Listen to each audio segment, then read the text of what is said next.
पूज्याय राघवेंद्राय सत्यधर्मरताय च भजतां कल्पवृक्षाय नमतां कामधेनुवे ओम ಶ್ರೀ ಗುರು ರಾಘವೇಂದ್ರಾಯ ನಮಃ. ಎಲ್ಲರಿಗೂ ರಾಯರ ಅನುಗ್ರಹ ಚಾನಲ್ಗೆ ಸ್ವಾಗತ. ಹಾಗೆ ಯಾರ್ಯಾರೆಲ್ಲ ರಾಯರ ಭಕ್ತರಿದ್ದೀರೋ ದಯವಿಟ್ಟು ವಿಡಿಯೋಗೊಂದು ಲೈಕ್ ಮಾಡಿ ಸಬ್ಸ್ಕ್ರೈಬ್ ಮಾಡ್ಕೊಳ್ಳಿ. ಜೊತೆಗೆ ಓಂ ಶ್ರೀ ಗುರು ರಾಘವೇಂದ್ರಾಯ ನಮಃ ಅಂತ ಹೇಳ್ಬಿಟ್ಟು ಕಾಮೆಂಟ್ ಸೆಕ್ಷನಲ್ಲಿ ತಿಳಿಸಿ.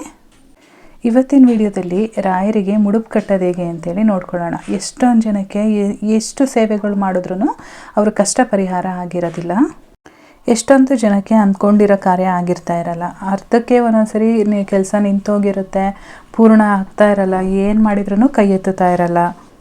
ಕೆಲವೊಂದು ಸರಿ ಏನಾಗುತ್ತೆ ಗೊತ್ತಾ, ನಮ್ಮ ಕೈಯಲ್ಲಿ ದುಡ್ಡಿರುತ್ತೆ ಆದರೆ ಕೆಲಸಗಳು ಮಾತ್ರ ಆಗ್ತಾ ಇರಲ್ಲ.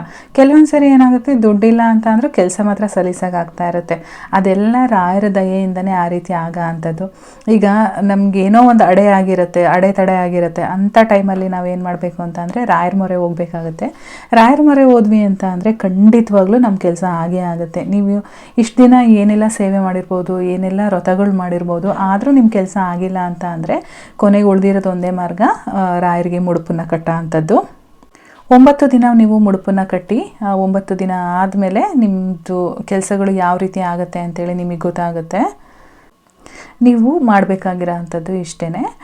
ಒಂದು ಮಡಿಯಾಗಿರ್ತಕ್ಕಂಥ ಬಿಳಿ ಬಟ್ಟೆನ ತಗೊಳ್ಳಿ. ಬಿಳಿ ಬಟ್ಟೆನ ಅರಿಶಿನ ಕಲರ್ ಮಾಡ್ಕೊಳ್ಳಿ. ಅಂತ ಅಂದರೆ ಈ ಅರಿಶಿನದ ನೀರಿರುತ್ತಲ್ವ ಅದರೊಳಗಡೆ ಚೆನ್ನಾಗಿ ನೆನೆಸಿ ಹಿಂದಿನ ದಿನ, ಈಗ ನೀವು ಗುರುವಾರ ಮಾಡ್ತಾಯಿದ್ದೀರಾ ಅಂತ ಅಂದರೆ ಹಿಂದಿನ ದಿನವೇ ಸ್ನಾನ ಎಲ್ಲ ಮಾಡಿಕೊಂಡು ದೇವ್ರ ಮನೆಯೆಲ್ಲ ಶುಚಿ ಮಾಡಿಕೊಂಡು ಆ ಬಿಳಿ ಬಟ್ಟೆನ ಅರಿಶಿನದ ಬಟ್ಟೆಯಾಗಿ ಮಾಡಿಕೊಂಡು ಅದನ್ನು ಒಣಗಕ್ಕೆ ಇಟ್ಬಿಡಿ. ನಿಮಗೆ ಅವಾಗ ಬೆಳಗ್ಗೆ ಎದ್ದು ಅದರಲ್ಲಿ ನಿಮಗೆ ಮುಡುಪು ಕಟ್ಟೋದಕ್ಕೆ ಈಸಿ ಆಗುತ್ತೆ.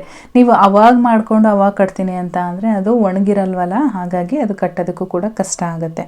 ಹಾಗಾಗಿ ನೀವು ಹಿಂದಿನ ದಿನ ರಾತ್ರಿನೇ ರೆಡಿ ಮಾಡ್ಕೊಬಿಡಿ. ಬೆಳಗ್ಗೆ ಎದ್ದು ನೀವು ಆದಷ್ಟು ಬ್ರಾಹ್ಮಿ ಮುಹೂರ್ತದಲ್ಲಿ ಮಾಡ್ಕೊಳ್ಳಿ. ಬ್ರಾಹ್ಮಿ ಮುಹೂರ್ತದಲ್ಲಿ ಬೆಳಗ್ಗೆ ಎದ್ದು ಪೂಜೆ ಎಲ್ಲ ಮಾಡಿ ಮನೆಯೆಲ್ಲ ಸ್ವಚ್ಛ ಮಾಡ್ಕೊಳ್ಳಿ. ಮನೆಯೆಲ್ಲ ಸ್ವಚ್ಛ ಮಾಡಿಕೊಂಡು ಸ್ನಾನ ಮಾಡಿಕೊಂಡು ದೇವ್ರ ಮನೆ ಮಡಿ ಮಾಡಿಕೊಂಡು ಪೂಜೆ, ನಾನು ನೆನ್ನೆ ತೋರಿಸಿದ್ದೀನಿ ಗುರುವಾರ ನಾನು ಹೇಗೆ ಪೂಜೆ ಮಾಡ್ತೀನಿ ಅಂತ. ನೀವು ಅಷ್ಟು ಮಾಡಿದ್ರೂ ಸಾಕು. ರಾಯರಿಗೆ ಗೋಪಿ ಚಂದನ ಮತ್ತು ತುಳಸಿ ಕೊಟ್ರೆ ಸಾಕು. ಅದ್ರ ಜೊತೆಗೆ ಒಂದು ನೈವೇದ್ಯನ ಮಾಡಿಬಿಟ್ಟು ನೀವು ಮುಡುಪನ್ನು ಕಟ್ಟೋದಕ್ಕೆ ಸ್ಟಾರ್ಟ್ ಮಾಡಿ. ಪೂಜೆ ಎಲ್ಲ ಆದಮೇಲೆ ಒಂದು ಪ್ಲೇಟ್ ತೊಗೊಳ್ಳಿ. ಪ್ಲೇಟ್ ಮೇಲೆ ನೀವೇನು ಬಟ್ಟೆನ ರೆಡಿ ಮಾಡ್ಕೊಂಡಿರ್ತೀರ ಆ ಬಟ್ಟೆನ ಇಡಿ. ಆ ಬಟ್ಟೆಗೆ ನೀವು ಫಸ್ಟು ಒಂದು ತುಳಸಿ ದಳ, ಹಾಗೆ ಒಂದು ಹೂವು, ಜೊತೆಗೆ ಅರಿಶಿನ ಕುಂಕುಮ ಹಾಕಿ, ಹಾಗೆ ಅದರ ಜೊತೆಗೆ 11 ರೂಪಾಯಿ ಅಥವಾ 21 ರೂಪಾಯಿ ಕಾಯಿನ್ಗಳನ್ನ ಇಡಿ. 5 ರೂಪಾಯಿದು 2 ಮತ್ತು 1 ರೂಪಾಯಿದೊಂದು ಕಾಯಿನು. ಇಲ್ಲ 21 ರೂಪಾಯಿ ಹಾಕ್ತೀನಿ ಅಂತ ಅಂದರೆ 5 ರೂಪಾಯಿದು 4 ಹಾಕಿ, 1 ರೂಪಾಯಿ 1 ಹಾಕಿ. ಇಲ್ಲ ಎಲ್ಲದೂ ಕೂಡ 1 ರೂಪಾಯಿದೇ ಹಾಕ್ತೀವಿ ಅಂತಂದರೆ ನಿಮಗೆ ಯಾವ ರೀತಿ ಅನುಕೂಲ ಆಗುತ್ತೋ ಆ ರೀತಿಯಾಗಿ 11 ರೂಪಾಯಿ ಅಥವಾ 21 ರೂಪಾಯಿನ ಕಾಯಿನ್ ಹಾಕಿ, ನಂತರ ಸ್ವಲ್ಪ ಅದಕ್ಕೆ ಅಕ್ಷತೆ ಕೂಡ ಹಾಕ್ಬಿಟ್ಟು ಅದರ ಮೇಲೆ ಕೈ ಇಟ್ಕೊಳ್ಳಿ. ನಿಮ್ಮ ಬಲಗೈಯನ್ನು ಏನು ನೀವೀಗ ಮುಡುಪನ್ನು ಕಟ್ಟೋಕ್ಕೆ ಹಾಕ್ಕೊಂಡಿದ್ದೀರ ಅದರ ಮೇಲೆ ಬಲಗೈಯನ್ನು ಇಟ್ಬಿಟ್ಟು ರಾಯರ ಹತ್ರ ಹೇಳಿ, ನನಗೆ ಇಂಥ ಕಾರ್ಯ ಆಗಬೇಕು, ಅದಕ್ಕೋಸ್ಕರ ನಾನು ನಿಮಗೆ ಮುಡುಪನ್ನು ಕಟ್ತಾ ಇದ್ದೀನಿ. ಈ ಕಾರ್ಯ ಮುಡುಪು ನಾವೇನು 9 ದಿನ ಕಟ್ತೀವಿ, 9 ದಿನ ಮುಗಿಯೋದ್ರೊಳಗಡೆ ನನಗೆ ಮಾಡಿಕೊಡಿ, ಅಥವಾ ಈ ಮುಡುಪನ್ನು ಕಟ್ಟಿರೋದಕ್ಕೆ ನನಗೆ ಈ ಕೆಲಸ ಆಗಲೇಬೇಕು ಅಂತೇಳಿ ನೀವು ರಾಯರ ಹತ್ರ ಕೇಳಿಕೊಂಡು ಅದನ್ನು 3 ಗಂಟೆ ಹಾಕಿ. ಸ್ವಲ್ಪ ದೊಡ್ಡ ಬಟ್ಟೆನೇ ತೊಗೊಂಡಿರಿ, 3 ಗಂಟೆ ಹಾಕಂಗೆ 3 ಗಂಟೆ ಹಾಕ್ಬಿಟ್ಟು ರಾಯರ ಮುಂದೆ ಇಟ್ಬಿಡಿ. ರಾಯರ ಮುಂದೆ ಇಟ್ಟು ಅದಕ್ಕೆ ಅರಿಶಿನ ಕುಂಕುಮ ಮತ್ತು ಅದಕ್ಕೂ ಕೂಡ ತುಳಸಿ ಒಂದೆರಡು ಎಲೆ ತುಳಸಿನ ಇಟ್ಬಿಟ್ಟು ಪೂಜೆ ಮಾಡಿಬಿಟ್ಟು ಪ್ರತಿದಿನ ನೀವು ಅದಕ್ಕೆ ಈಗ ಫಸ್ಟ್ ಡೇ ಯಾವ ರೀತಿ ಪೂಜೆ ಮಾಡಿದ್ದೀರಾ 9 ದಿನವೂ ಅದೇ ರೀತಿ ಪೂಜೆ ಮಾಡಬೇಕು. ತುಪ್ಪದ ದೀಪಗಳನ್ನ ಹಚ್ಚಿ, ಆದಷ್ಟು ರಾಯರಿಗೆ ಮುಖ ಮಾಡಿ ತುಪ್ಪದ ದೀಪಗಳನ್ನ ಹಚ್ಚಿ ಆ ತುಪ್ಪದ ಆರತಿನ ಮಾಡಿ 9 ದಿನವೂ ಅದೇ ರೀತಿ ಮಾಡಿ. ಆರತಿ ಎಲ್ಲ ಆದಮೇಲೆ ನೀವು ರಾಯರಿಗೆ ನಮಸ್ಕಾರ ಮಾಡಿಕೊಂಡು 108 ಬಾರಿ ರಾಯರ ನಾಮ ಜಪನ ಮಾಡಿ 9 ದಿನ ಆ ಮುಡುಪಿಗೆ ನೀವು ಪೂಜೆ ಮಾಡಿ ಆದಮೇಲೆ 10ನೇ ದಿನಕ್ಕೆ ಆ ಮುಡುಪನ್ನು ತಗೊಂಡೋಗಿ ರಾಯರ ಮಠದಲ್ಲಿ ಹೋಗಿ ಆ ದುಡ್ಡು ಏನಿಟ್ಟಿರ್ತೀರ ಅದನ್ನು ರಾಯರ ಉಂಡಿಗೆ ಹಾಕಿ, ಅಥವಾ ಯಾರಿಗಾದ್ರೂ ನೀವು ದಾನ ಬೇಕಾದರೂ ಮಾಡ್ಬೋದು, ಅಥವಾ ದುಡ್ಡಲ್ಲಿ ಏನಾದರೂ ತೊಗೊಂಡು ಯಾರಿಗಾದ್ರೂ ಅನ್ನದಾನಕ್ಕೆ ಬೇಕಾದರೆ ನೀವು ಕೊಡ್ಬೋದು.